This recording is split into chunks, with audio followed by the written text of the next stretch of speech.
Of all the ways Dr. Stephen Strange had imagined his Tuesday ending, being violently unstitched from the fabric of his own reality and rewoven into the grimy tapestry of a decaying London townhouse was, admittedly, not on the list. One moment, he was in the Chamber of Relics within the New York Sanctum Sanctorum, his hands weaving intricate mandalas of golden light around the cacophonous cog of Horcrux, a particularly nasty multiversal artifact that vibrated with the silent screams of a billion collapsed timelines. The next, the cog had pulsed, not with sound, but with a profound, reality-tearing wrongness. The world did not tear or shatter. It dissolved.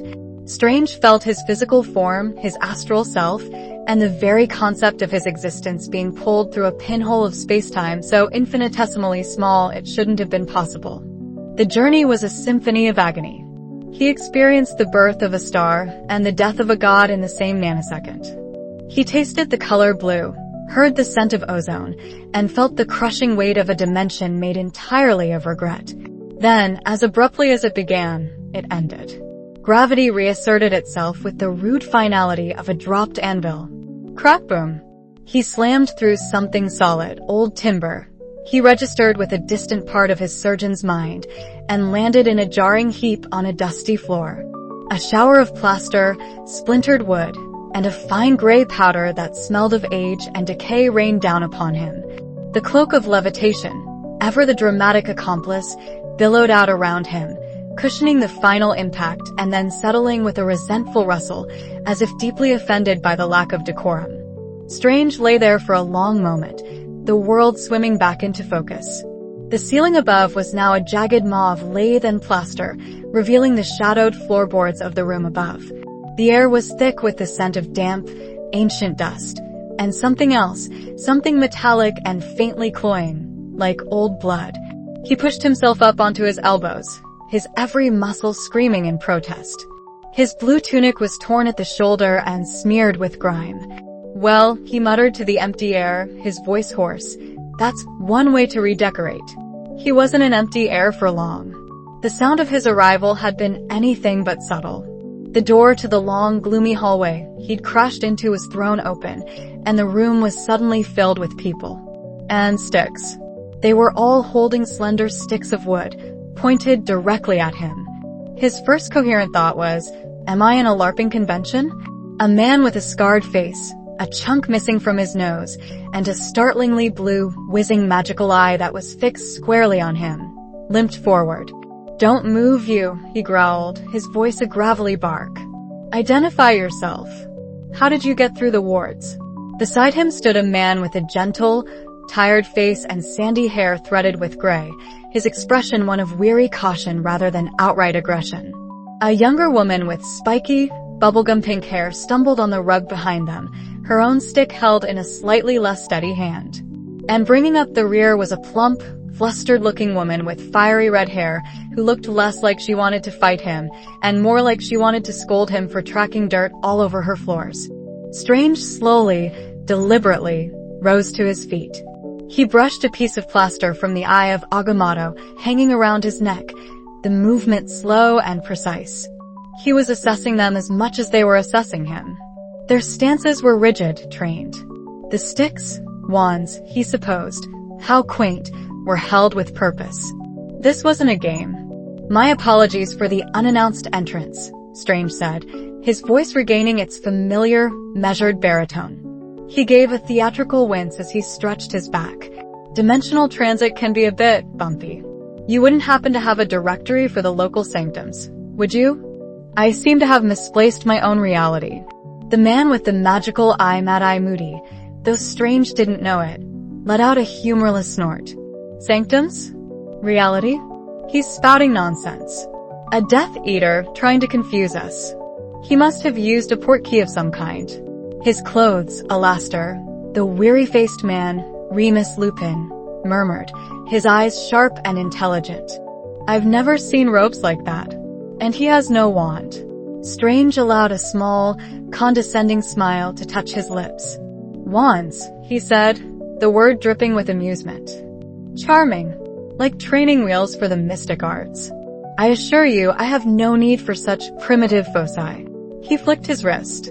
A simple mending charm, a whisper of power drawn from the dimension of Ragador, flowed from his fingertips. The tear in his tunic stitched itself shut with shimmering golden thread. The dust and grime vanished from his robes, and the splintered floorboards around his feet began to knit themselves back together with a faint creaking sound. The effect was instantaneous. The pink-haired woman's jaw dropped, her hair flickering to a shocked shade of violet. The red-haired woman, Molly Weasley, gasped and took a half-step back. Lupin's eyes widened in academic fascination. Only Moody remained steadfast, his magical eye spinning with renewed suspicion. Wandless and nonverbal, Moody snarled. Powerful. And dangerous. Stun him. Several voices shouted at once. Asterisk stupefy, asterisk. Jets of crimson light shot from their wands. For them, it was a coordinated, overwhelming assault. For Strange, it was like watching children throw brightly colored pebbles. He didn't move. He simply held up a hand, palm open. A shimmering, intricate shield, a mandala of interlocking golden lines and geometric patterns, flared into existence an inch from his face. The red bolts of energy slammed into it and dissipated with a harmless sizzle, like water on a hot skillet. The light of his shield cast long, dancing shadows down the grim hallway, illuminating peeling wallpaper patterned with serpentine shapes. Silence fell. A thick, stunned silence. They were staring at the fading embers of his shield, then back at him, their expressions a mixture of awe and profound terror. As I was saying, Strange continued, lowering his hand with an air of immense boredom. I am a visitor. My name is Dr. Stephen Strange. I am the Sorcerer Supreme of my world, and I would very much like to go home. Now, if one of you would be so kind as to point me toward the nearest locus of mystical energy, I'll be out of your very dusty hair. His arrogance was a shield of its own, forged in the fires of a top-tier medical career and honed in battles against cosmic horrors. It was his default setting in the face of the unknown. He saw their magic as a localized phenomenon, a party trick compared to the cosmic ballet he conducted daily. He was a conductor. They were playing tin whistles. Lupin was the first to find his voice. Sorcerer Supreme? I don't understand. That title doesn't exist in our world. Clearly, Strange said dryly. Your world seems to operate on a rather limited understanding of the metaphysical arts.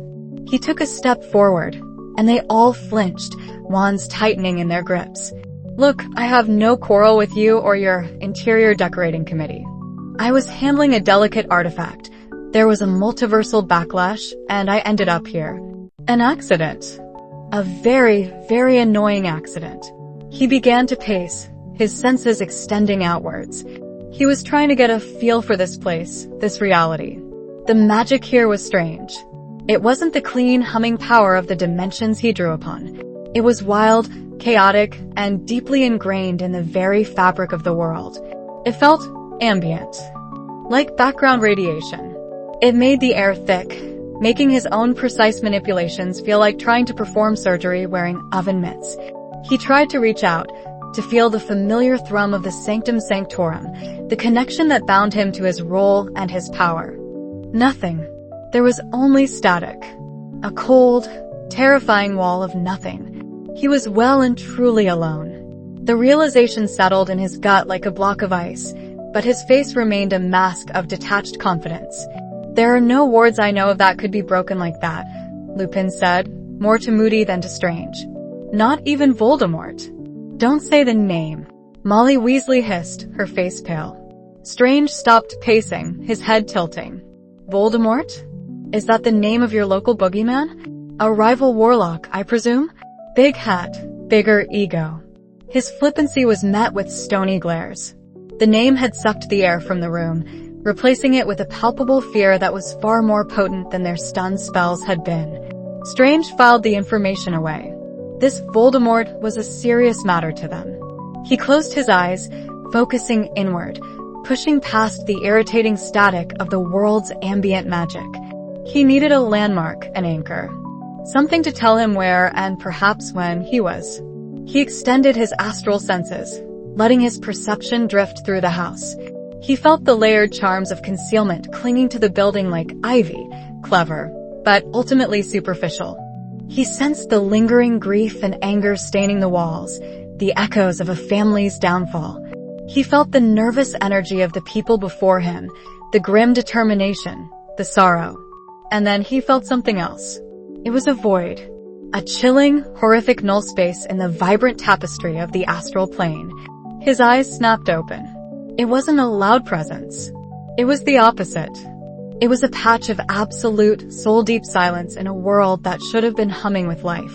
A place where the natural energy of the universe, the gentle thrum of life and death, simply stopped. It was a puncture wound in the skin of reality, leaking a spiritual poison that felt like utter despair. It was a discordant note in the symphony of creation, a shrieking, silent chord of pure wrongness. He had felt something like it only once before, when dealing with a parasitic entity that consumed souls to sustain its own wretched existence. But this was different. It was smaller, more focused. And it was dormant. Waiting. What is that? Strange whispered, his arrogance melting away like frost in the sun, replaced by a cold, professional dread. Moody's magical eye swiveled towards him. What are you on about now? Strange ignored him. He turned his head slowly, his gaze sweeping down the hall. The sensation was coming from a room down the corridor. It was faint, but undeniable. A festering splinter of anti-life, tucked away in some dusty corner. He had dealt with gods and demons, with beings that could devour planets. But this felt uniquely profane. It was a violation not of physical space, but of the fundamental laws of existence. There is something in this house, he said, his voice low and devoid of its earlier wit. Something broken. A spiritual malignancy. The others exchanged confused glances. The house is full of dark artifacts, Tonks offered nervously. We've been trying to clean them out for a year. Boggets in the writing desk, a nest of doxies in the curtains, an old music box that tries to lull you into a permanent sleep. No, Strange said, shaking his head, his eyes fixed on a closed door at the end of the hall. This is not an artifact. An artifact is a vessel for magic. This is the magic itself. It's a wound. An anchor of pure, distilled corruption. He started walking towards the door, the cloak of levitation trailing behind him like a shadow. Stay where you are, Moody commanded, hobbling to keep pace. Strange didn't even look at him. He was a bloodhound on a scent, and the scent was a cancer on the soul of the world. He reached the door, a dark, unvarnished wood with a tarnished silver handle, and pushed it open. The room was a drawing room, once grand, now in a state of advanced decay. A large, grimy tapestry depicting a family tree dominated one wall. Cobwebs hung like chandeliers. But Strange's attention was immediately drawn to a glass-fronted cabinet against the far wall. It was filled with a clutter of tarnished silverware, goblin-made trinkets, and other assorted junk the inhabitants had presumably deemed too troublesome to deal with. And inside, nestled amongst the clutter, was a heavy, golden locket. The moment his eyes fell on it, the sensation intensified 100-fold. On the physical plane, it was just a piece of jewelry. But on the astral plane, the one he could see as clearly as the room around him, the locket was a screaming black hole. It was a vortex, sucking in light, life, and hope. It radiated a cold that had nothing to do with temperature. It was the cold of the grave, the cold of utter annihilation. He could see, with horrifying clarity, the tiny, screaming fragment of a soul trapped within it, a soul that had been mutilated, torn, and hammered into this golden prison. It was a perversion, an abomination against the natural order of life and death. Remus Lupin had followed him into the room, his expression a mask of worried confusion. That's just an old locket. We can't open it. Creature, the house elf, has been muttering about it for months. We think it belonged to Sirius's brother. Strange reached out a hand, not to touch the cabinet, but as if he could physically feel the corruption in the air. His fingers trembled slightly. He had faced down Dormammu in the dark dimension, had bargained with cosmic entities whose thoughts could unmake stars. But the deliberate, meticulous, and human evil required to create such a thing, it filled him with a revulsion, so profound it was nauseating. His condescension, his arrogance, his irritation at being stranded. It was all gone. It had been burned away by the sight of this singular, profound evil. This wasn't a local problem. A Dark Lord who created things like this was not a boogeyman for a single, isolated world of wand wavers. He was a threat to the fundamental integrity of reality itself. A cancer that, if left unchecked, could metastasize across dimensions. His primary mission had been to get home. That mission had just been violently superseded. He turned to face the wizards who had gathered in the doorway, their wands still half-raised, their faces etched with uncertainty. The full weight of his presence, the aura of a man who guards the borders of creation, settled upon him. His blue eyes, which had previously glinted with mockery, now held the cold, hard light of a distant star. "Tell me everything you know about this Voldemort," Dr. Stephen Strange commanded, his voice echoing with a power they had never heard before. "Because whatever you think you're fighting, you are wrong." He pointed a steady, unwavering finger at the glass cabinet. "That is not a locket. It's an anchor. A splinter of a broken soul, hammered into the flesh of the world to cheat death. And I can feel it screaming." Chapter 2. A pathological tear. The wands remained pointed. Dr. Stephen Strange stood in a loose, practiced stance, a stark figure of blue and red against the grimy backdrop of the townhouse kitchen. The air, already thick with the smell of dust and decay, was now electric with a dozen different currents of magical intent. He could feel them, buzzing against his wards like angry insects, some fearful, some hostile, all primitive. The tips of their wooden sticks glowed with faint, colored light, a charmingly ineffective display of intimidation. "Who are you?" growled the man with the scarred face and the whirring, cobalt blue eye. It spun in its socket, a grotesque parody of omniscience, trying and failing to pierce the layers of protection woven into the cloak of levitation. "Ministry? Or one of his?" Strange raised a single, unimpressed eyebrow. "My name is Dr. Stephen Strange, and I assure you I have no affiliation with your ministry or your local bogeyman." His voice, accustomed to commanding silence in operating theaters and cosmic courtrooms, cut through the tension with surgical precision. "I am, shall we say, a specialist. And you have a rather severe infestation."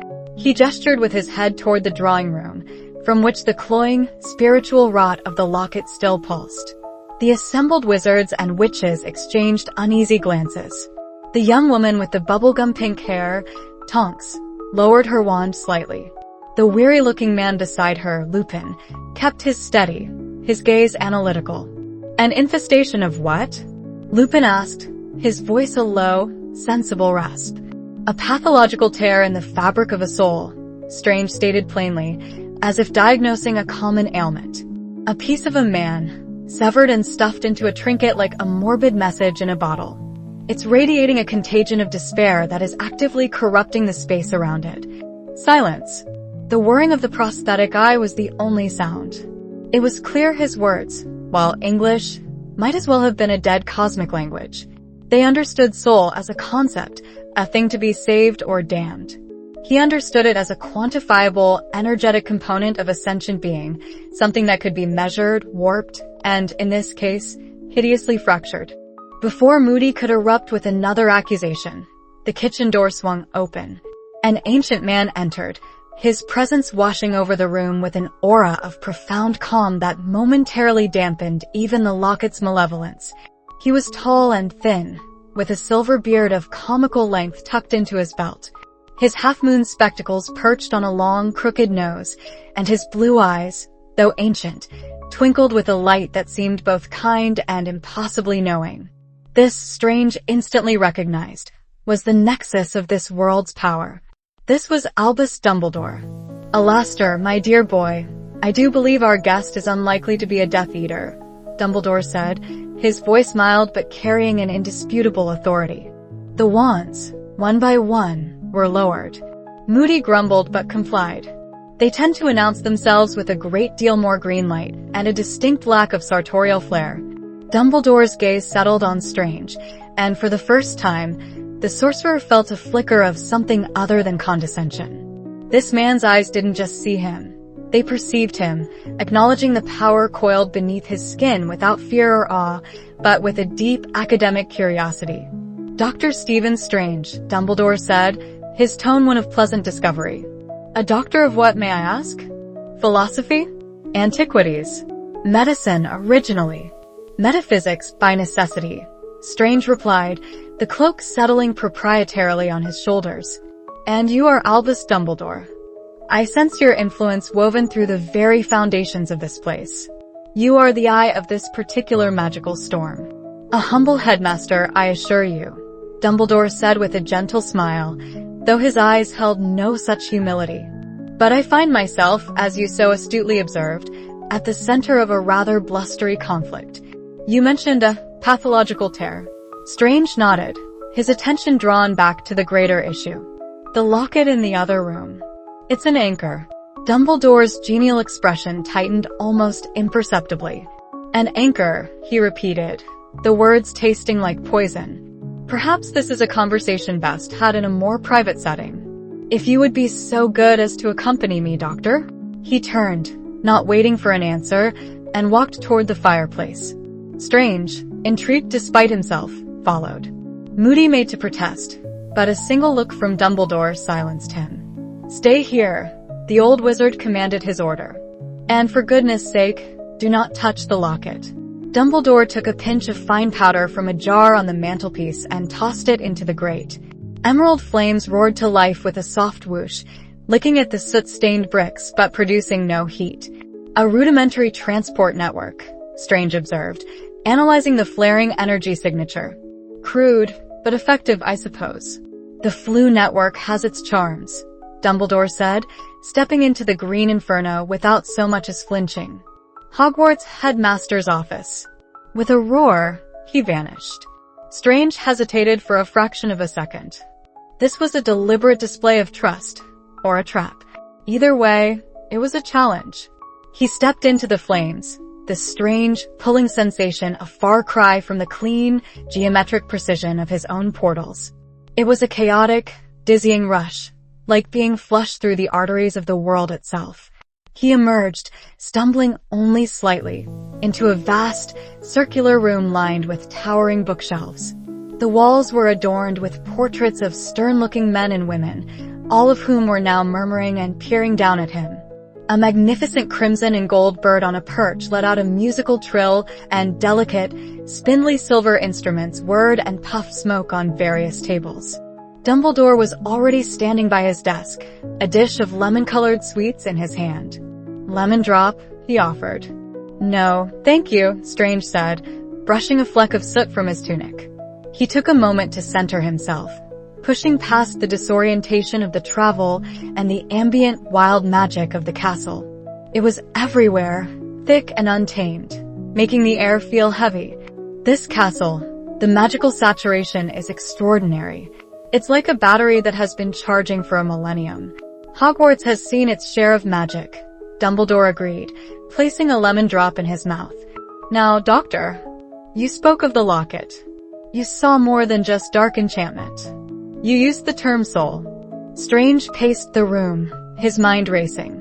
He had to translate cosmic law into a language this wand-waving academic could understand. "Where I come from, the soul is the astral form, the essential blueprint of a conscious being. It is meant to be whole. Upon death, it moves on, rejoining the great current of the multiverse. It is the natural order." He stopped and faced Dumbledore, his expression grim. "What you have in that house is a perversion of that order. A piece of a soul, violently ripped from the whole, and bound to a physical object to prevent the primary soul from passing on. It's an act of such profound self-mutilation that it beggars belief." Dumbledore sank into his high-backed chair, his age suddenly showing on his face. He looked not shocked, but weary, as if a terrible suspicion had just been given a voice. "A Horcrux," he whispered. The word was a foul thing in the magnificent office. "Is that your term for it?" Strange scoffed. "Quaint. I would call it a metaphysical cancer. The fragment doesn't just sit there. It leeches, it corrupts. It tries to create a reality around itself that mirrors the schism of its creation. It promotes paranoia, anger, and division because that is its nature. The very house it sits in is groaning under its weight. Dumbledore nodded slowly, his fingers steepled before him. I have long suspected as much. The diaries of the house's previous owner spoke of its growing despair. And you can sense this directly? Like a physician diagnosing a disease. More like an engineer detecting a stress fracture in the foundation of a building, Strange corrected him. I perceive reality on a dimensional level. That object is a crack. A point of unnatural, focused decay. It sings a song of wrongness that is deafening to anyone listening on the right frequency. He paused, a new, more dreadful thought occurring to him. He met Dumbledore's ancient eyes, and saw the same fear reflected there. You called it a Horcrux. Singular. Yes, Dumbledore said softly. But it wasn't a question, Strange pressed, his voice dropping. It was a statement of fact. You already know there are more. The silence in the room became a heavy, suffocating blanket. The portraits on the walls seemed to hold their breath. Fawkes the Phoenix let out a low, mournful note. The man who created that locket, Dumbledore began, his voice barely audible, was once a boy named Tom Riddle. He has since become the wizard who calls himself Lord Voldemort. The bogeyman, Strange said, the pieces clicking into place. This was no mere dark wizard. This was something else entirely. He is the one who has torn his soul, Dumbledore continued, his gaze fixed on some distant, terrible memory. In his pursuit of immortality, he has defiled himself. I believe he sought to make not one, but 6 Horcruxes, splitting his soul into 7 pieces. Strange actually took a step back, his professional detachment shattering for a moment, replaced by sheer, clinical horror. He had dealt with planet eaters and dark gods from dimensions of torment, but this was a uniquely intimate and repulsive brand of evil. 7 pieces, he breathed. That's not just a fracture. That's pulverization. The arrogance is monumental, but the sheer metaphysical stupidity. To rend one's astral form that many times would leave the primary soul a ghost of itself. A tattered, unstable, psychotic remnant. It would drive him utterly insane. You have, in a few sentences, Doctor, perfectly described the man we are fighting, Dumbledore said grimly. He is brilliant, powerful, and devoid of every last scrap of humanity. He cannot be killed while even one of these Horcruxes remains.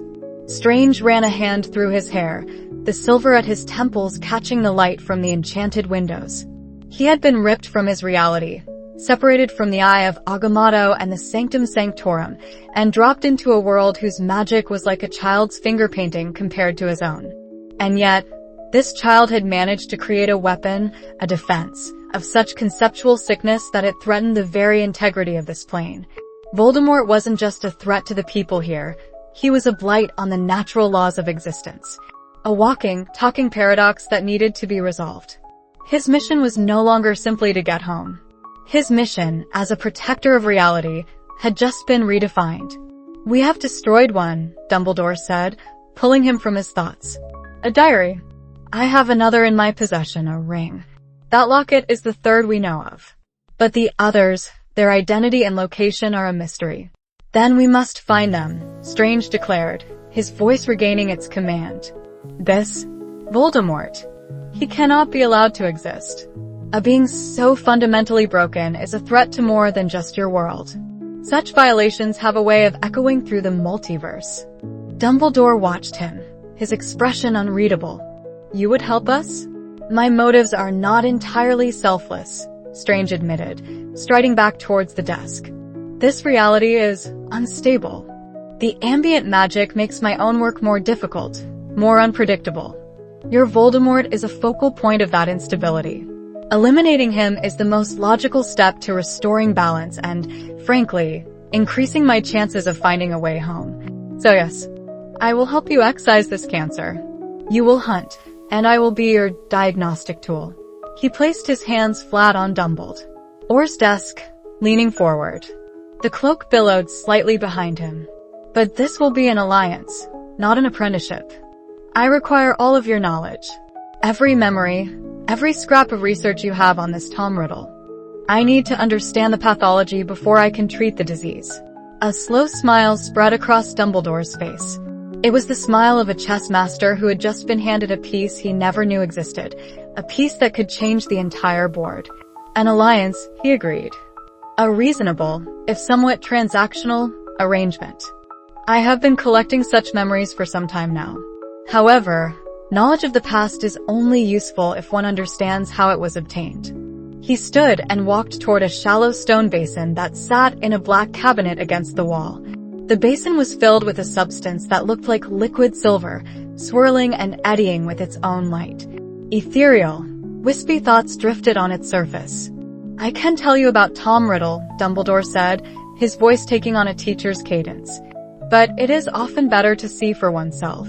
Strange approached the basin, his curiosity piqued. He had never encountered a magical construct like this. It was not a scrying pool, nor a gateway. The energy it emitted was strange, a blend of mnemonic magic and temporal echoes. What is this device? A pensieve, Dumbledore explained. It allows one to store and revisit memories. Not as a spectator, but as a participant, able to observe details that might have been missed the first time. He drew his wand, a gnarled, elderwood stick that pulsed with more power than any Strange had yet encountered, and touched the tip to his temple. When he drew it away, a shimmering silver thread of thought clung to it. He deposited the thread into the basin, where it swirled and merged with the others. Before we can hunt the Horcruxes he made, Dumbledore said, his blue eyes locking onto Strange's, you must first understand the moment he learned of them. You must understand the boy, to comprehend the monster. He gestured to the shimmering surface of the pensieve. I need to show you a memory, Doctor. And for that, I must ask you to trust me. The journey requires only that you lean forward and touch the surface. Strange stared from the old wizard's outstretched hand to the swirling, liquid memory. This was a test. A bridge between their two vastly different worlds of magic. To accept was to place himself, however briefly, at the mercy of this man and his quaint, wand-waving arts. To refuse was to stall their new, fragile alliance before it had even begun. For a man accustomed to being in absolute control of every dimension he entered, the choice was galling. But the song of wrongness from the Horcrux still echoed in his mind, a dissonant chord in the symphony of the cosmos that he was compelled to silence. With a deep breath that was more sigh than anything else, Dr. Stephen Strange leaned forward, his reflection fracturing on the surface of memory. Chapter 3. The Geometry of Souls and the Price of Passage. The library of number 12, Grimmauld Place, was a room steeped in a particular kind of darkness. It wasn't the overt, malevolent stain of the locket, but the dusty, inbred rot of centuries of prejudice. Dr. Stephen Strange found the ambient magical energy here to be sluggish and thick, like wading through syrup.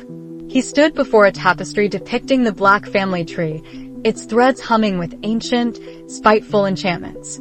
The charred hole where Sirius Black's face should have been felt less like an act of rebellion, and more like a cauterized wound. It's a form of ancestral magic, a voice said from the doorway. Hermione Granger stood there, a stack of books levitating neatly beside her. She had taken to following him, her initial fear replaced by an insatiable, academic curiosity that Strange found both irritating and vaguely familiar. A curse woven into the very fabric of the house, linking the bloodline to the property. It's archaic, but powerful in its own way. Strange ran a gloved hand through the air, golden sparks of the Mandarin arts tracing the flow of magic from the tapestry. It's inefficient, he stated, not unkindly. A sledgehammer to crack a nut. You're binding a conceptual lineage to a physical location. It's strong, yes, but brittle. A focused dimensional shear would unravel it in seconds. Hermione's levitating books wobbled. A dimensional shear? He turned to face her, a faint, professorial smile touching his lips. He had decided that if he was to be stuck here, collaborating with these hedge wizards, the least he could do was elevate the level of conversation.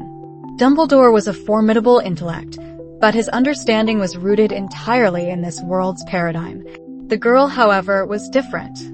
Her mind was a finely tuned instrument, hungry for a new sheet of music. Everything you perceive as reality, Strange began, gesturing around the gloomy library, is just one layer, one page in an infinite book. The mystic arts aren't about manipulating what's on the page. They're about drawing power from the pages on either side. He brought his hands together, and with a practiced motion, pushed the world apart. The air did not shimmer, it fractured. Reality cracked like glass, reflecting the library in 1,000 crystalline shards. The dusty bookshelves stretched into impossible, Escher-like staircases. The dim gaslights became a galaxy of repeating, geometric constellations. Hermione gasped, stumbling back, her hand flying to her mouth as the familiar room became an infinite, kaleidoscopic cathedral of itself. They were standing in the same spot, yet utterly removed from it. The mirror dimension. Merlin's beard, she breathed, her voice echoing in the crystalline space. She took a tentative step, her shoe making no sound on the floor of fractured reality. What is this? An illusion. Illusions deceive the senses. This is real, Strange explained, his voice resonating with the clarity it lacked in the normal world. A parallel dimension that overlays your own. We can see and hear your world, but they cannot perceive us. Whatever we do here has no consequence there. To demonstrate, he flicked his wrist.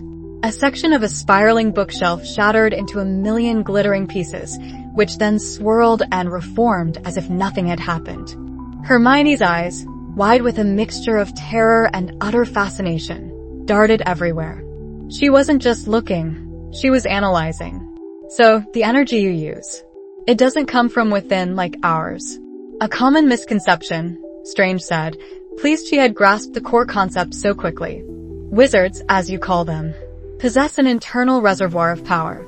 You are batteries, channeling your own energy through a focal point, a wand, to impose your will upon the material world.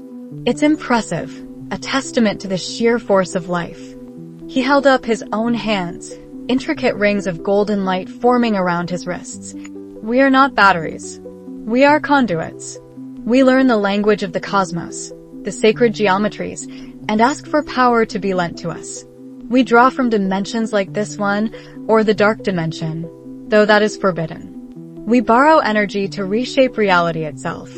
He pointed to a reflection of Hermione in a nearby crystalline plane. This is why I could sense the Horcrux in a way Dumbledore couldn't.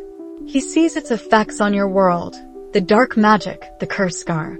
I can perceive what it is on a foundational, astral level. He wove his hands, and the air between them shimmered, forming a crude but effective diagram. A bright, whole sphere of light appeared. A soul.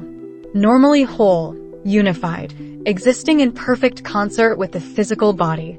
Then, a jagged black line tore through the sphere, splitting off a small, screaming shard of light that pulsed with a sickly green-black aura. Voldemort has fractured his own soul. He has performed a ritual so fundamentally unnatural that it violates the very architecture of existence. A Horcrux isn't just a cursed object. It's an anchor of a soul fragment, yes, but it's also a metaphysical cancer. It's a wound, not on the body, but on the fabric of reality itself, tethering a ghost to the world of the living. Hermione stared at the horrifying diagram, her face pale. The abstract horror of what Voldemort had done was suddenly, terribly concrete. And you can see these wounds? On the astral plane, they scream, Strange said grimly. That locket is a beacon of spiritual agony. It is a constant, piercing shriek that echoes across dimensions. He collapsed the mirror dimension with a snap of his fingers, the world reassembling itself with a sound like settling dust. The library was once again just a library, gloomy and oppressive. Hermione swayed, clutching a bookshelf for support, her breathing heavy. That was... She started, trailing off, searching for a word grand enough. Impossible. The impossible is simply the not yet understood, Strange quoted, allowing himself a small, genuine smile. Now, if Dumbledore's intelligence is correct, we have a location for another of these abominations. As if summoned, the headmaster himself entered the library, his long robes sweeping silently over the floorboards. The twinkle in his eye seemed to take in Hermione's pale face and strange self-satisfied air with complete understanding. I trust your lesson in theoretical metaphysics was productive, Stephen, Dumbledore said, his voice mild. Creature's tale has borne fruit. I have located the sea cave from his memory. The place where Lord Voldemort concealed Salazar Slytherin's locket. The journey itself was an indignity. Strange, who could bend space and traverse continents in a single step, was forced to huddle in the grimy kitchen with Dumbledore and Hermione, each placing a hand on a rusty, dented kettle. "A port key?" Strange had asked, unable to keep the disdain from his voice. "You travel via enchanted rubbish? It is swift, effective, and untraceable by the Ministry," Dumbledore had replied cheerfully. "And it has a certain rustic charm, don't you think?" Strange did not. The sensation was appalling. A violent hook behind his navel that yanked him unceremoniously through a nauseating vortex of color and sound. He landed with a stumble on a narrow, windswept ledge of rock, the spray of the sea misting his face. The salt-laced air was cold and sharp. Below them, a churning, black ocean crashed against the base of a towering cliff. The ambient magic here was vastly different from the stagnant pool at Grimmauld Place. This was wild, elemental power. It thrummed in the rock, sang in the wind, and roared in the waves.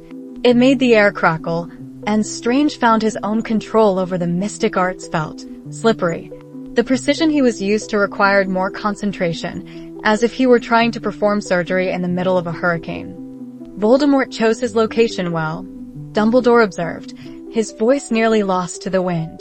A place of immense natural power, isolated and forbidding.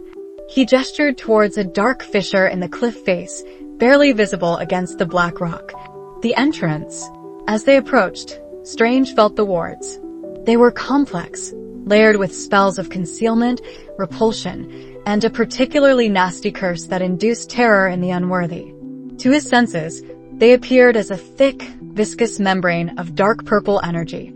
"Crude, but potent," Strange murmured, analyzing the structure. A brute force magical barrier. He could have unraveled it, picked it apart thread by magical thread, but Dumbledore held up a hand. "Voldemort's arrogance is our advantage," the old wizard said, his eyes fixed on a section of rock next to the fissure. He designed these defenses to be overcome only by a wizard, believing no other power a match for his own. "It requires a magical sacrifice. It requires blood." Hermione paled. "He would make someone bleed just to enter?" "It is a classic dark magic threshold," Dumbledore confirmed. "A price must be paid." He started to draw his wand, presumably to make a cut on his own hand. "Stop," Strange commanded, his tone sharp with a physician's authority.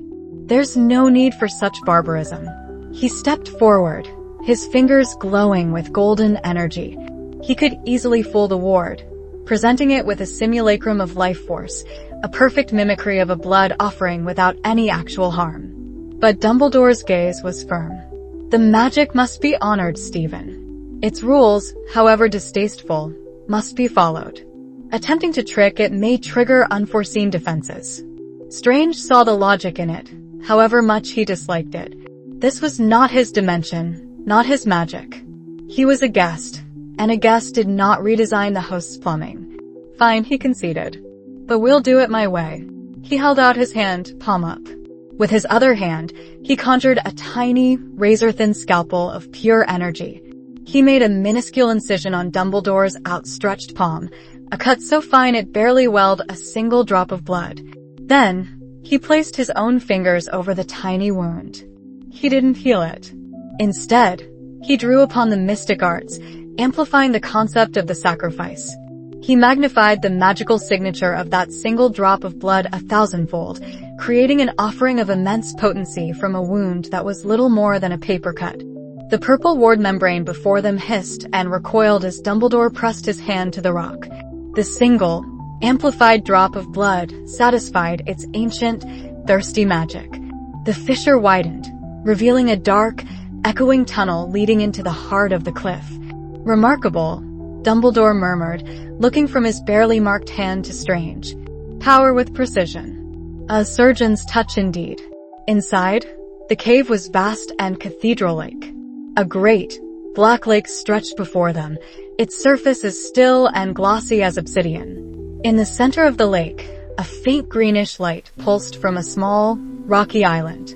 "The locket is there," Hermione whispered, her voice tight with anticipation. And the lake is not empty, Strange added, his gaze fixed on the water. On the astral plane, he could see them, hundreds of pale, humanoid figures suspended in the black depths. They weren't alive, but they weren't simply dead either. They were hollowed-out vessels, animated by a single, necrotic magical imperative. Inferi. Corpses reanimated by dark magic. Dumbledore nodded grimly. A small, chained boat was moored at the water's edge. Only one may ride. The others must wait or find their own way across. Unnecessary, Strange said, stepping to the edge of the water. He began to weave his hands, forming the familiar, sparking circle of a portal. But the ambient magic of the cave fought him. The portal flickered, unstable, the fiery rims sputtering like a damp firework. The raw, primal energy of the place was interfering with the delicate geometry of his spell. Controlling the distortion field here is difficult. Then we shall use the tools the Maker has provided, Dumbledore said calmly, stepping into the tiny boat. He beckoned for Hermione. Stay with Dr. Strange. I will handle this. As the boat began to move across the water, pulled by an invisible chain, it happened. A pale, skeletal hand breached the surface, then another and another. Within seconds, the placid lake was a churning mass of grasping limbs and lolling heads as the inferi rose from the depths, converging on the small boat. Hermione cried out, raising her wand. Dumbledore. Strange was already moving, his cloak of levitation flaring as he rose into the air. He could feel the cold, mindless hunger of the inferi, a void of negative energy. A spell of cosmic banishment might work, but it would be like using a cannon to kill a swarm of insects, wildly inefficient and dangerously unpredictable in this volatile environment. Before he could act, Dumbledore rose to his full height in the wobbling boat. He held his wand aloft, and with a voice that boomed and echoed off the cavern walls, he roared, ****.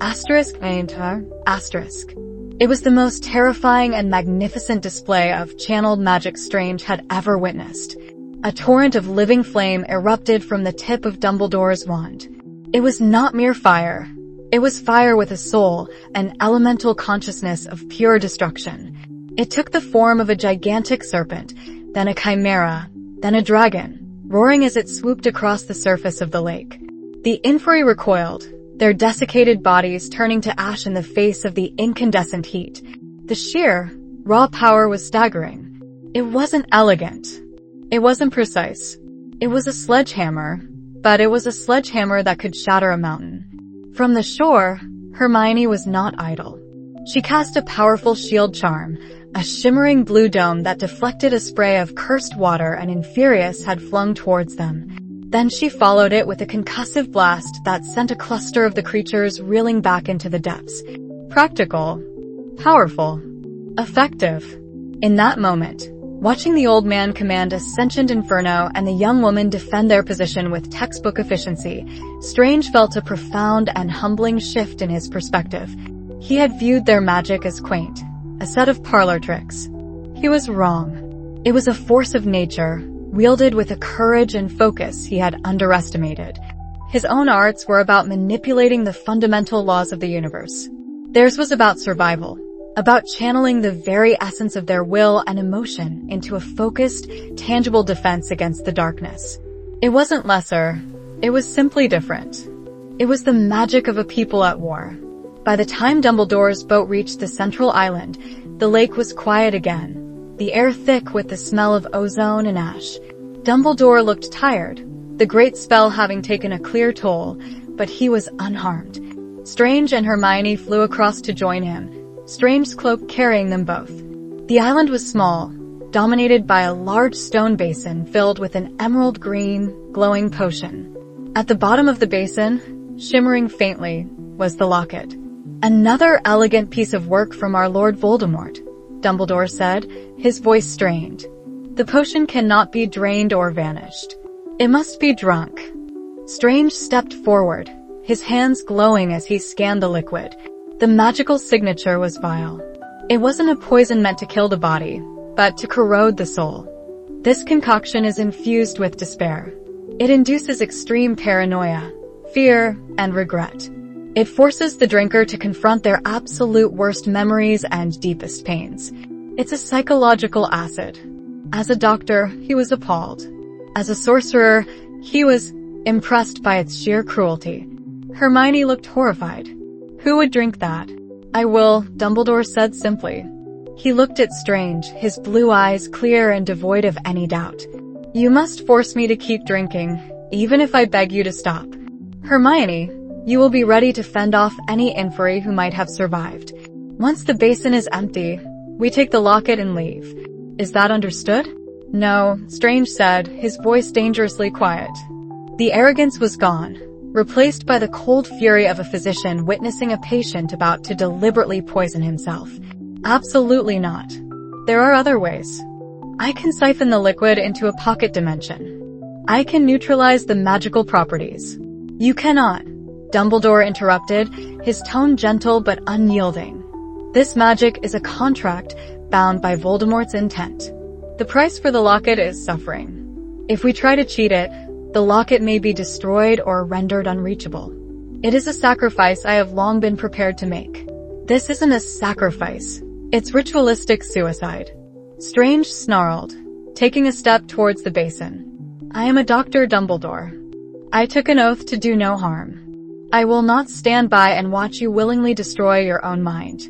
For the first time, Dumbledore's gaze became hard as diamond. You are a sorcerer, Stephen, and you know that some spells cannot be broken. They can only be endured. This is my burden to bear, not yours. Your duty is to ensure the mission succeeds. He looked from Strange's furious face to Hermione's terrified one. He gave her a sad, reassuring smile before turning back to the basin. Strange saw it then, the immense crushing weight of the years on the old man's shoulders. This wasn't a choice made in the moment. It was a sentence he had accepted long ago.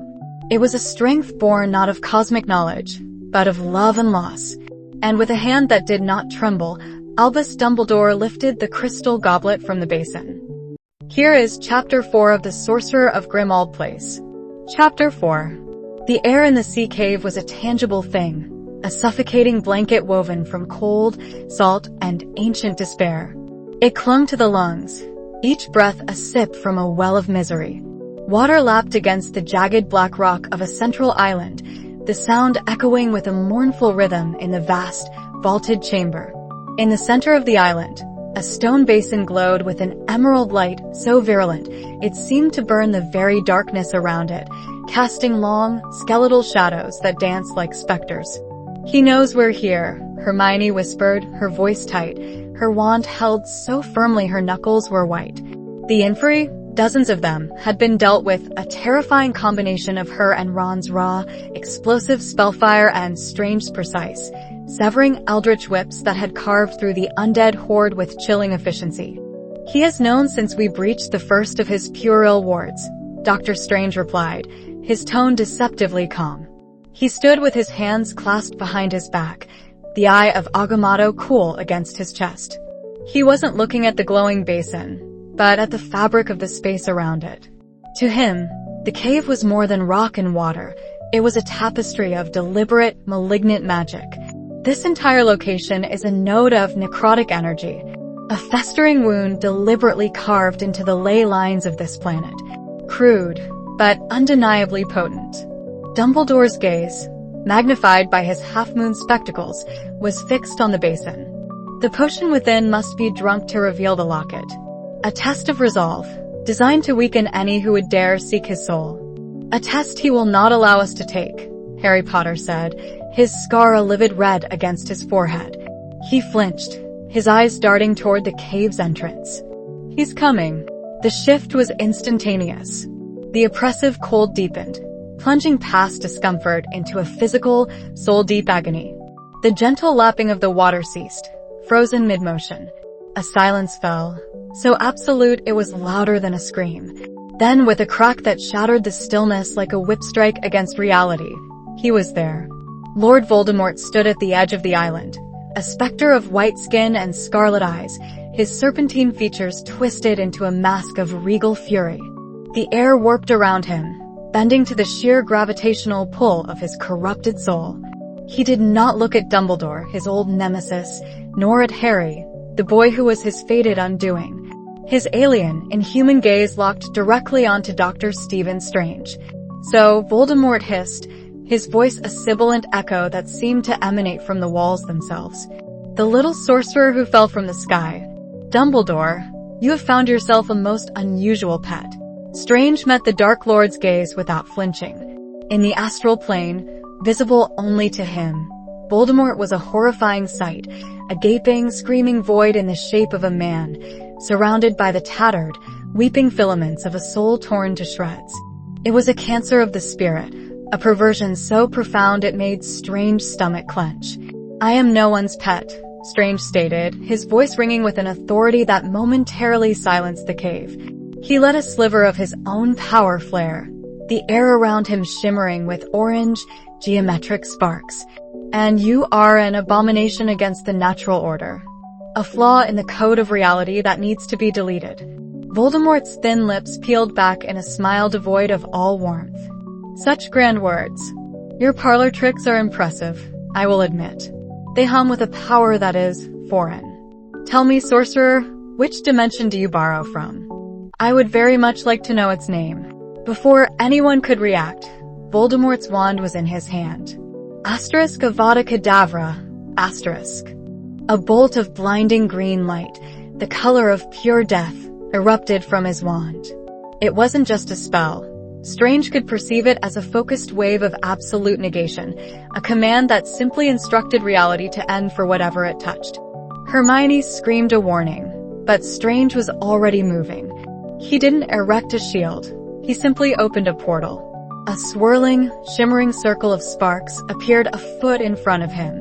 The killing curse flew into it, and an identical portal opened in the ceiling of the cave. The green bolt shot upwards, striking the rock with a deafening explosion that rained down stone and dust.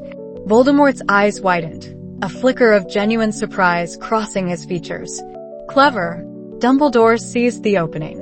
With a majestic sweep of the Elder Wand, he sent a torrent of roaring fire, coalescing into the form of a gigantic serpent, hurtling toward Voldemort. The Dark Lord met it with a shield of pure, dark energy that swallowed the flames whole. "You have grown old, Albus," Voldemort sneered. The battle was joined. Spells of every color tore through the cavern. Ron and Hermione worked in tandem, their movements honed by years of life-or-death struggles.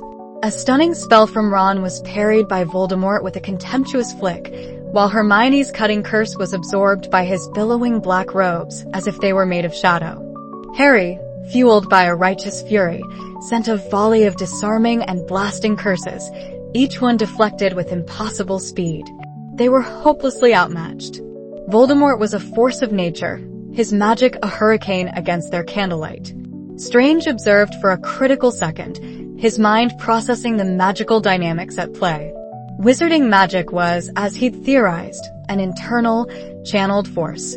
It originated within the caster and was focused by their will, their emotion, through a wand. It was potent, direct, and deeply tied to the physical laws of this world. Voldemort was a master of this, a living conduit of destructive intent.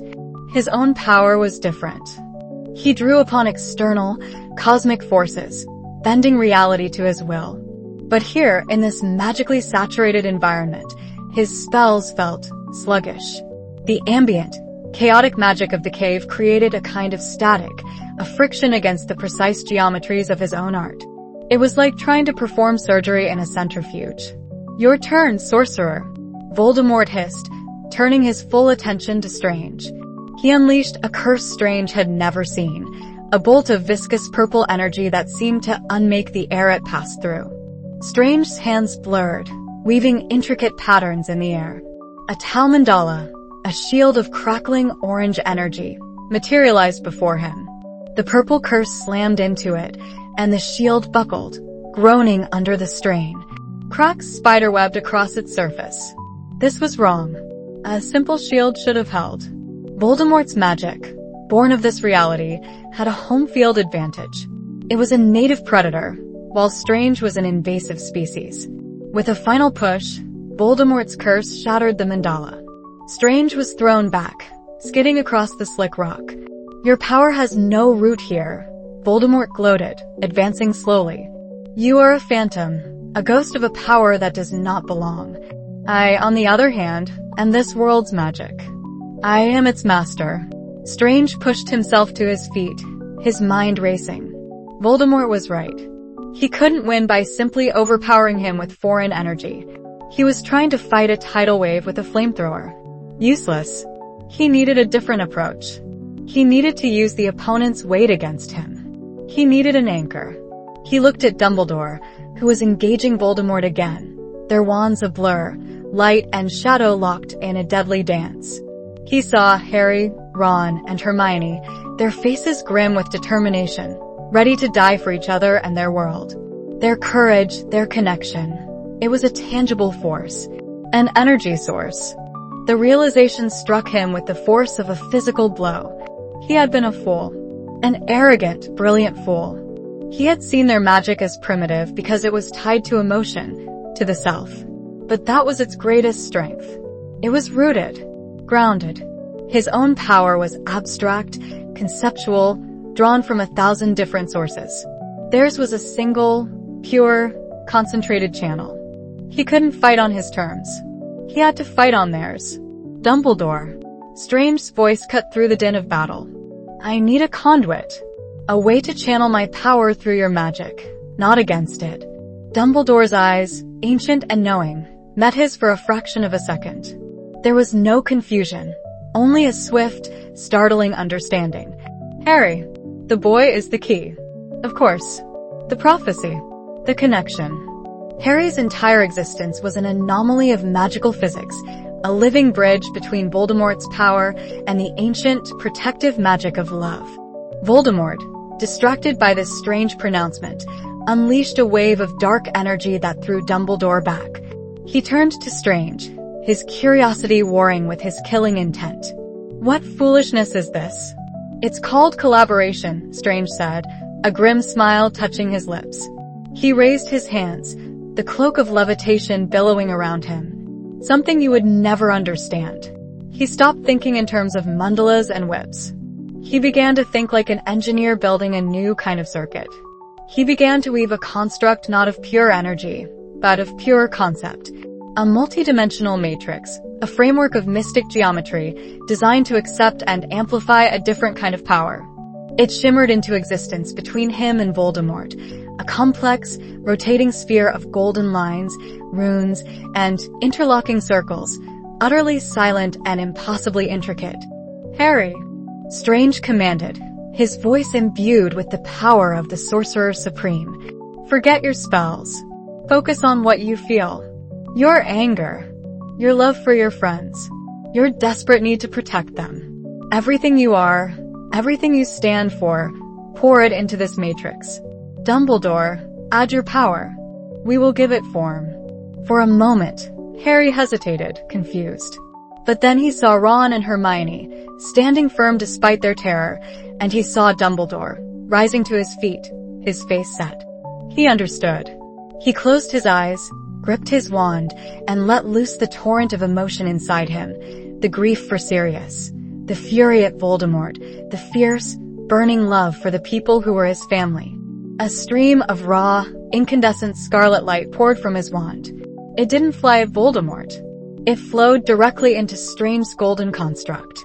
Dumbledore, with a solemn nod, added his own power, a steady, brilliant stream of silver-white light, calm and vast as the sea. It merged with Harry's, swirling inside the matrix. Voldemort watched, his snake-like face a mask of disbelief and incipient rage. "What is this? What are you doing?" He fired another killing curse at the matrix. The green bolt struck the golden sphere and simply dissolved. It was like throwing a rock into a cloud. The construct wasn't a physical barrier. It was a conceptual one. It didn't block energy. It assimilated it. "Now, Hermione." "Ron." Strange bellowed. "Your turn. Add your will." Their own spells, a jet of purple and a flash of brilliant blue, joined the swirling vortex of power within the sphere. The construct began to glow, to hum with an unbearable pressure. The golden lines of Strange's mystic arts were the riverbanks, and the wizard's emotional, focused magic was the flood. "You see, Tim," Strange said, his eyes blazing, his hands deftly manipulating the thrumming, overloaded matrix. "My knowledge is cosmic, infinite, but it lacks a heart. Their power has heart, but it lacks the perspective to truly shape reality. Separately, we are flawed, but together." He thrust his hands forward. "We are your end." The matrix collapsed inward, focusing every iota of power. Harry's passionate resolve, Dumbledore's ancient wisdom, Hermione's fierce intellect, Ron's steadfast loyalty, and Strange's own cosmic understanding, into a single unified beam. It was not one color, but all of them. A spear of pure, unadulterated reality, shimmering with gold and scarlet and silver, shot from the construct. It was not a wizard's spell, nor was it a sorcerer's. It was something new, something more. Voldemort had no time to apparate, no time to even conjure a shield. His eyes, for the first time, showed not just anger or surprise, but a sliver of genuine, primal fear. He met the beam with a scream of pure hatred, a torrent of his own dark power erupting from his wand. The two forces met in the center of the cavern. For a moment, there was only light. An impossible, beautiful, terrifying light that seemed to erase all shadow. Then came the sound. A harmonic chord that was both a symphony and a shriek. Voldemort's dark magic was consumed. The beam struck him square in the chest. He did not explode. He did not disintegrate. He was simply unwritten. His form flickered like a faulty projection, his screams echoing as if from a great distance. With a final agonized roar that tore at the very foundations of the cave, he vanished, the crack of his forced disapparition sounding less like a whip and more like splintering bone. Silence. The golden matrix faded. Strange slumped, his energy utterly spent, the cloak supporting him. Dumbledore leaned heavily on the basin. Harry, Ron, and Hermione were on their knees, panting, drained but alive. They had done it. They had forced him to flee. They had wounded him in a way he had never been wounded before. Strange pushed himself upright, a slow, genuine smile of respect on his face. He looked at the exhausted teenagers and the ancient headmaster. He had come to this world an arrogant observer, a custodian of cosmic secrets who viewed their struggles as provincial. But in that moment, he felt a humility he hadn't known since he was a broken man begging for help at the gates of Camartage. True strength wasn't just knowledge. It wasn't just power. It was connection. It was purpose. It was the fusion of the mind and the heart. His gaze fell upon Harry Potter. The boy was staring at his hands, trembling. Strange's smile faded. His senses, heightened and raw from the immense magical expenditure, were still attuned to the astral plane. He had focused their combined power through Harry. For an instant, he had seen the boy's soul laid bare. And he had seen something else. Something was wrong. Strange focused, pushing past his exhaustion, peering at Harry not with his eyes, but with his astral sense. He saw the brilliant, defiant light of the boy's own spirit. But coiled around it, leeching from it like a parasite, was another presence. A shard. A splinter of a shattered, malignant soul, embedded so deeply, so intimately, that the two were almost indistinguishable. It was the same necrotic, screaming energy he'd sensed from the locket in the basin. The same signature as the diary, the ring, all of them. It was a Horcrux. The final Horcrux. Dr. Stephen Strange, master of the mystic arts and sorcerer supreme, felt a cold dread wash over him, a terror far deeper than anything Lord Voldemort could have inspired. They had not just found a Horcrux in the cave. They had brought one with them.